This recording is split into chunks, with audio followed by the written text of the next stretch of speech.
Okay, let's talk about something every parent dreads, the tummy bug. When your child gets sick with gastro, it can feel really overwhelming.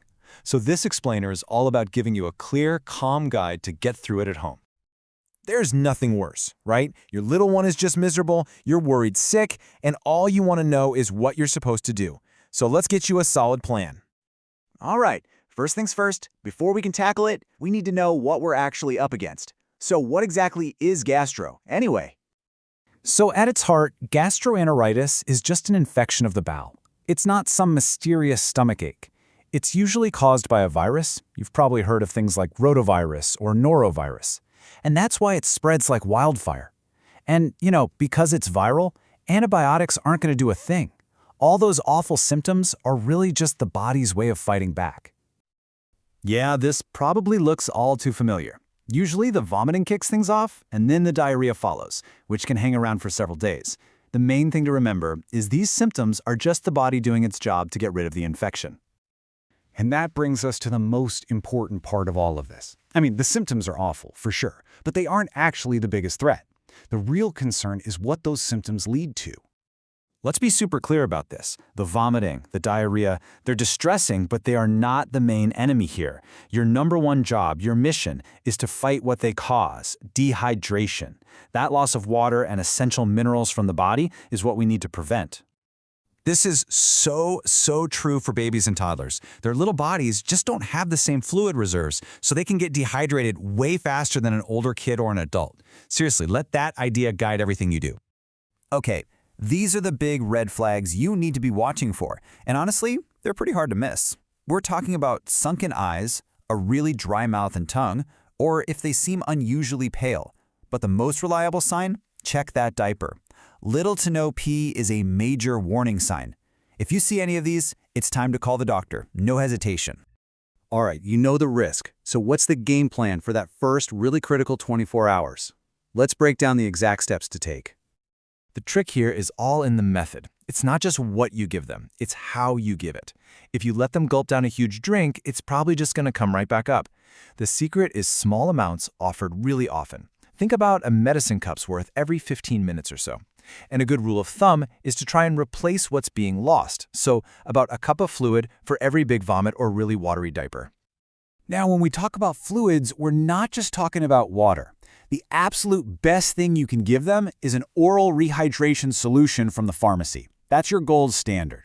These things are scientifically designed with the perfect mix of glucose and salt to help their body rehydrate as efficiently as possible. But hey, what if it's the middle of the night and the pharmacy is closed? Don't panic. Here are a few things you can whip up at home. The really important part here is getting the dilution right.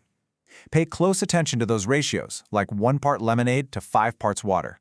It gives them just enough sugar for a bit of energy without making things worse. So, just to sum up what to do and what not to do, you definitely want to avoid anything that's too sugary, like straight fruit juice or those sports drinks.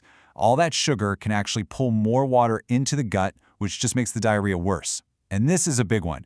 Do not give your child any medicine to stop the vomiting or diarrhea unless your doctor specifically tells you to. Okay, deep breath. You've made it through the worst part, and fluids are finally staying down. Phew. Now we can start thinking about the path back to normal, and that means reintroducing food. The best way to do this is slowly and gently. So after a full day of just clear fluids, you can try bringing back milk or formula, but mix it at half strength. If that goes well for a day or two, then you can ease back into their normal diet. Yeah, when they start seeming interested in food again, think bland. Think simple. Things like plain bread, rice, maybe some stewed apple, anything that's easy on a sensitive tummy. The best thing to do is let your child be the guide. If they feel up to eating, let them have a little try. This is such a common question, and a really important one for breastfeeding parents. The advice is very clear. If your baby isn't actively vomiting, keep breastfeeding. Breast milk is the perfect food and drink. Just make sure you're still offering those extra rehydration fluids in between feeds. So we've spent a lot of time on how to care for your sick kiddo, but gastro is crazy contagious.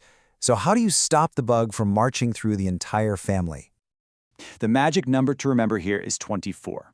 Your child is still contagious, so they need to stay home from daycare, from school, from anywhere for a full 24 hours after their last vomit, or their last bout of diarrhea. I know it sounds basic, but this is your absolute best defense. I'm talking about obsessive hand washing with soap and warm water, especially after changing diapers and before you touch any food. It is the #1 way to break that chain of infection. And finally, we've come to the most important question of all. You know your child better than anyone, but there are definitely times when you need to bring in a professional. So this is your checklist. This is when you know it's time to get help. If the vomiting just won't stop, if the diarrhea is really severe, like more than 8 watery stools in a day, if they complain of really bad tummy pain, or, and this is the big one, if you see any of those dehydration danger signs we talked about earlier, don't wait, make the call. I know that was a lot of information, but it all really boils down to this. Your main job is hydration. Just stay calm, offer those small sips of the right fluids over and over, keep a close eye out for those danger signs, and above all, trust your gut. You know your child best. You've got this.